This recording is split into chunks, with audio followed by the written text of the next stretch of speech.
Normally start off the broadcast saying good evening, but tonight there doesn't seem to be much that is good about this evening, because a few hours ago the President of the United States revealed so clearly who and what he really is. Today the President of the United States ripped open wounds that have barely begun healing in Charlottesville on a subject, race, that has tormented this country from the very beginning and nearly torn it apart more than once. He ripped open these wounds so he could show the world that he did not make a mistake on Saturday when he spoke words that were ill-considered, untrue, and insensitive.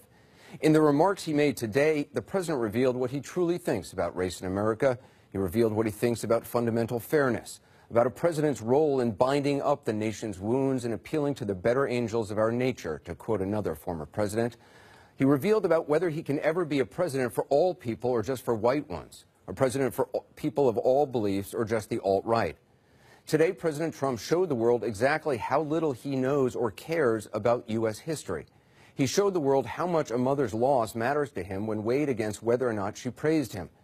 He showed the world how far he'll go to avoid admitting he's ever made a mistake. So before we continue, we just want to be real tonight.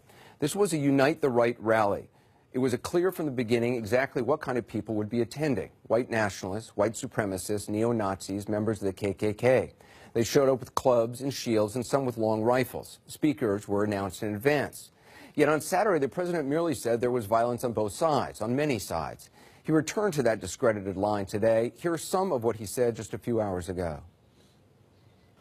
McCain said that the alt-right is behind these attacks, and he linked that same group to those who perpetrated the attack in Charlottesville. Well, I don't know. I can't tell you. I'm sure Senator McCain must know what he's talking about. But when you say the alt-right, define alt-right to me. You define it. Go ahead. Well, I'm saying, define it for me. Come on, let's go. Senator McCain defined them as the same group. Okay, what about the alt-left that came charging at him? Excuse me. What about the alt-left that came charging at the, as you say, the alt-right? Do they have any semblance of guilt? Let me ask you this. What about the fact that they came charging with clubs in their hands, swinging clubs? Do they have any problem? I think they do. So, as far as I'm concerned, that was a horrible, horrible day. Wait a minute. I'm not finished. I'm not finished, fake news. That was a horrible day. I will tell you something. I watched those very closely, much more closely than you people watched it. And you have you had a group on one side that was bad, and you had a group on the other side that was also very violent. And nobody wants to say that, but I'll say it right now. You had a group on the other side that came charging in without a permit, and they were very, very violent. Both sides had some bad apples, is what the president is saying. Both sides were violent. But today the president seemed to go out of his way to whitewash the nature of what was, after all, an explicitly white power rally. Not all of those people were white supremacists by any stretch. Those people were also there because they wanted to protest the taking down of a statue, Robert E. Lee. So, excuse me, and you take a look at some of the groups and you see, and you know it if you were honest reporters, which in many cases you're not, but many of those people were there to protest the taking down of the statue of Robert E. Lee. So, now, he went on to claim that the people there to protest, particularly on Friday night, the day before the main rally, those people were simply protesting, as he just said, the taking down of a statue of Robert E. Lee. The president makes them sound like history buffs or preservationists, fine people just quietly protesting. And you had people, and I'm not talking about the neo-Nazis and the white nationalists, because they should be condemned totally, but you had many people in that group other than neo-Nazis and white nationalists, okay? And the press has treated them absolutely unfairly. Now, in the other group also, you had some fine people, but you also had troublemakers, and you see them come with the black outfits and with the helmets and with the baseball bats. You had a lot of bad people in the other group too.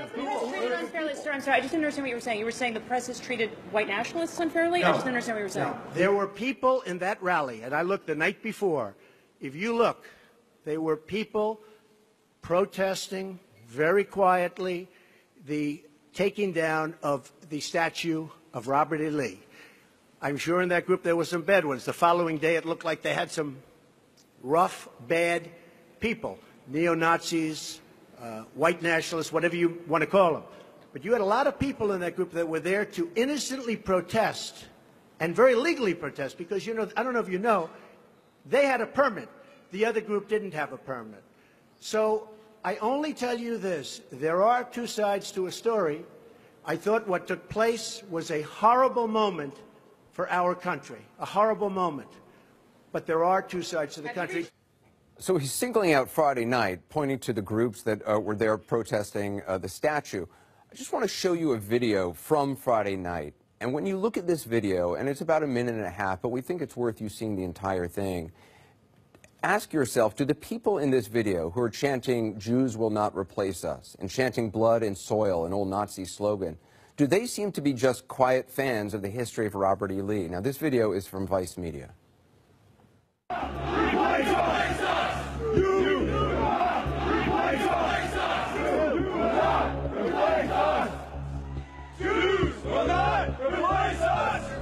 Jews will not replace us! Jews will not replace us! Blood and soil! Blood and soil! Blood and soil! Blood and soil! Blood and soil! Blood and soil! Whose streets? Our streets! Whose streets? Our streets! Whose streets? Our streets! Whose streets? Our streets! Whose streets? Our streets! Whose streets? Our streets! Whose streets? Our streets! Whose streets? Our streets!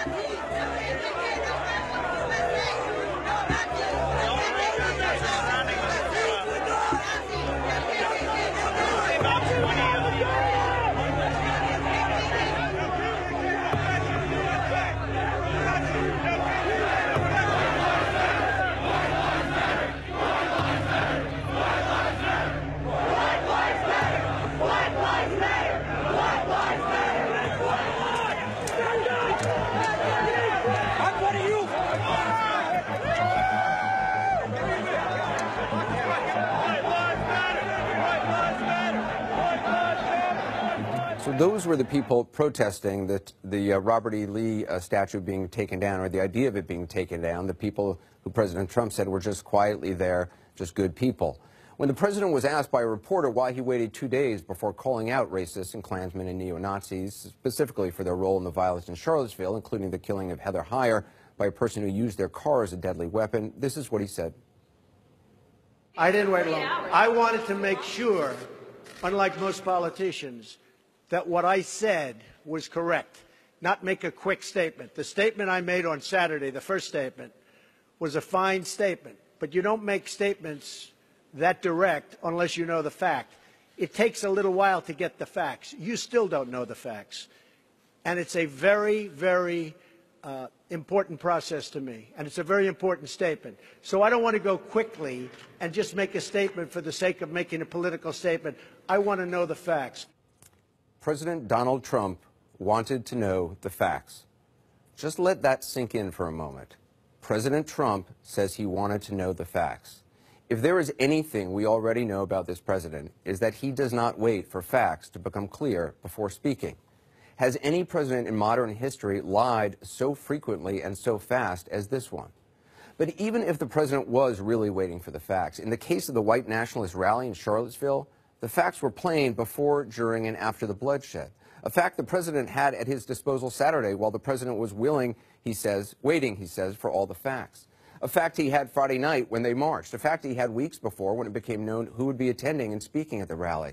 A fact his daughter recognized Saturday when she reportedly urged him to call out these thugs by name. His Jewish daughter, who, by the way, we have not heard from for days, nor from his Jewish son-in-law. The president today, though, preferred to focus on the statues and displaying his grasp of American history. You had people in that group that were there to protest the taking down of, to them, a very, very important statue and the renaming of a park from Robert E. Lee to another name. No, George Washington was a slave owner. Was George Washington a slave owner? So will George Washington now lose his status? Are we going to take down, excuse me, are we going to take down statues to George Washington? How about Thomas Jefferson? What do you think of Thomas Jefferson? You like him? Okay, good. Are we going to take down the statue? Because he was a major slave owner. Now, are we going to take down his statue? So it's hard to know where to begin on that. Thomas Jefferson and George Washington were both slave owners. One wrote the country's founding document, the other led an army to establish it. Neither one did what Robert E. Lee did, which is take up arms against it. Yet they lived together on the same historical plane to this president, and if history doesn't matter, let's try current events. The murder by vehicle of 32-year-old Heather Heyer. Today, the president neither mentioned her nor her mother, Susan Breaux, by name. He did, however, mention that Ms. Breaux had written words of praise about him. He thanked her twice, in fact, without ever mentioning her daughter's name. And when asked whether he will be speaking to her or visiting Charlottesville, he quickly segued to talking about the winery bearing his name. I own a house in Charlottesville. Will you go to... Does anyone know I own a house in Charlottesville? Where is it? Oh, boy. It's going to be... It's in Charlottesville. You'll see. Is it near the winery or something? It is the winery. Will you go to visit to try to... I mean, I know a lot about Charlottesville. Charlottesville is a great place that's been very badly hurt over the last couple of days. I own actually one of the largest wineries in the United States. It's in Charlottesville. He owns one of the largest wineries. As you might imagine, the president's words, just like his words on Saturday, are drawing fire, including from top Republicans. House Speaker Paul Ryan tweeting, "We must be clear, white supremacy is repulsive. This bigotry is counter to all this country stands for. There can be no moral ambiguity." He's not alone. However, the president is drawing praise from at least one voice. Thank you, President Trump, for your honesty and courage to tell the truth about Charlottesville. That tweet is from white supremacist David Duke.